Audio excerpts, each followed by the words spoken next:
Preparing for prank time. Boom. I got the goods. Bye. Hop in, hop in.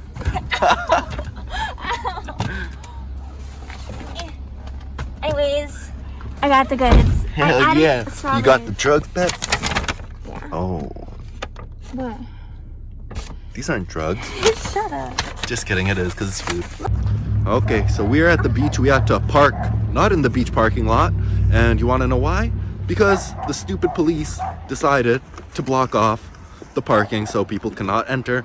But there are people at the beach anyway. People are like walking either way. Exactly. Plus, it's fucking outdoors. You cannot catch COVID outdoors. These guys are dumb as shit. You think after the police did a good thing and said they're not gonna pull people over and ask them where they're going and where they're coming from, you know? But we got lucky that they even agreed to that or decided that they don't want to infringe on people's rights, which is nice. But now these idiots just don't have as many brain cells as I thought, because why the hell would they block off the parking? Anyway, I forgot. Anyways, guys, I'm just we have food. yeah, and we're gonna go find a nice little bench and still give her and enjoy this wonderful warm day. So peace. So I got myself a ground beef hard taco, then chicken and shrimp. What'd you get? I had chicken, shrimp, and steak. Ooh, I was actually gonna get that first, but then really? I was like, I'll go with the beef because I usually do get steak. Yeah, steak is really good. All right, it is now feast time. Peace. Now we've got a smoothie bowl for our dessert, full of all that good, healthy, nutritious shit we need to fuel our bodies.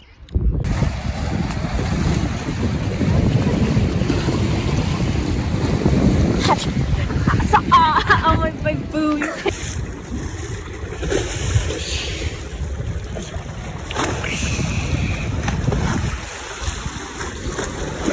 Are you familiar with tarot? Yeah, like I, not like too much, but.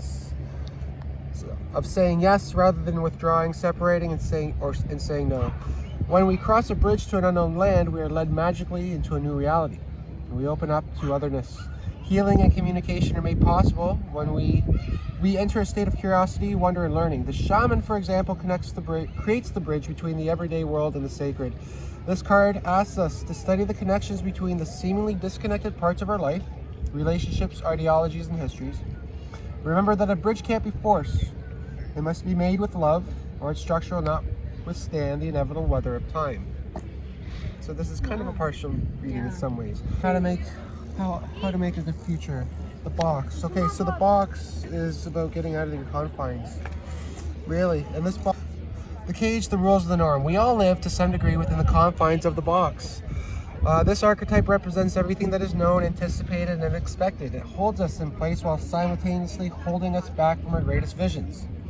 The box is sneaky, insidious, and everywhere, limiting us at the most unconscious levels. It is built of layer upon layer of social constructs and pressures. Breaking through its confines requires awareness, continued effort, and bravery. The box may appear as expectations from parents, a well-paying but heartless job, the pressure to look or behave like others, or simply to stay small. There is a box around you now, made of some type of confining thought. What is it? The box shifts and morphs as we grow. This is the part of the multi-layered nature. Once you break through one layer, another will present itself to you. Keep going. Break through as an exquisite life requires it. So, it looks like that you guys will start figuring everything out, coming together, making a plan to actually leave Toronto or whatever. You're gonna be awestruck with the fact that you fucking can do it. Oh my god, we can actually do this. We're gonna do it, and you get ready to travel. You've decided that you're gonna pack up and leave, and boom, you're off to greener pastures. You're leaving behind Toronto, and you're getting out of the box, and you've created the bridge between yourselves and love. What's interesting is as you were reading the end part of the box, how it's like getting out of our confines that we usually don't see unless we introspect and whatnot. My question that I thought of is, what is it that I don't see? Because I know as you continuously age, you look back on yourself and see like, oh, some things you might have been blind to during the moment that have restricted you. So that's my question. What is it that I don't see? We can find out after this. Let's find out. You got to write it down. What is it that you don't see? It's a good question. In winter, here we are. This is what the infinite connection of everything wants to show you. Gnosis, knowledge. It's all about knowledge. Oh my goodness. So infinite knowledge, divine knowledge, like archetypal knowledge. Gnosis. That's pretty good. Mystic truths. True knowledge is not found in facts and figures in scholarly books or on library shelves. Rather, Gnosis points to the deep and timeless archetypal wisdom that rises from the felt experience of having touched the unknown with every one of the senses. Those who are drawn to Gnosis find themselves in esoteric studies, likely involving mysticism, alchemy, healing, or perhaps science. Knowing is their calling, not knowing is their job description. No matter how far the alchemist takes their studies, they come to the ultimate conclusion that facts slip towards mystery, and soon the mystery results in facts. This card signifies a knowing that is life-changing. Once you experience it, you are forever changed. You become a guardian of Gnosis. The eternal mystery is calling you. Study your passion the deepest way available to you. So, you're being called to work in some sort of... because I read so much, and it's telling me like You're supposed to work in some sort of spiritual way, some sort of divine way to make the world a better place. I don't know how it is, but boom, Prince of Chalices. So, going forth with a vision that you're going forth with a good vision of making the world a better place with the knowledge that you have ascertained. I don't know what it is, I don't know what you read, but using this knowledge to help others going forward in springtime. Boom, again, temperance, everything comes together for you with this vision. This is really cool. So working towards a good goal here actually helps quite quickly with the temperance coming in. So this is angel, everything's, all the elements are here. You have chalices, you have, this is really good.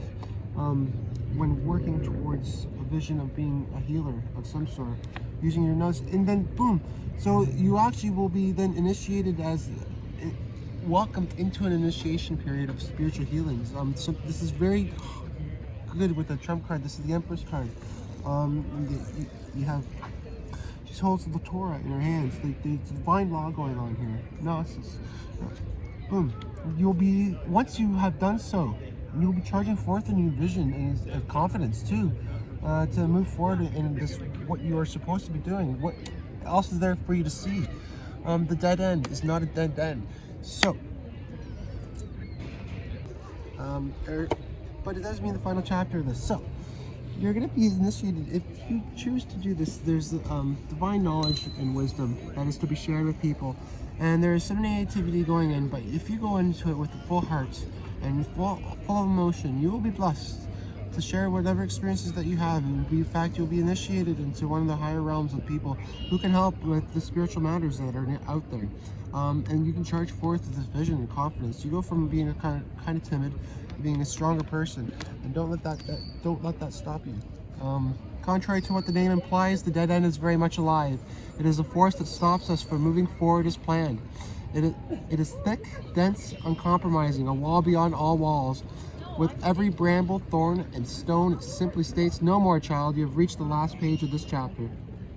It is natural to resist its very resistance and struggle even harder to make our way, to prove our point, to hold on to what was. In this way, we fight with life itself. From a mythic perspective, the end you face is very much a beginning. There are doors opening all around you, just not the ones you planned on walking through. If you're honest and courageous enough to accept, adjust, and adapt, the dead end becomes known as life's beginning. Wow.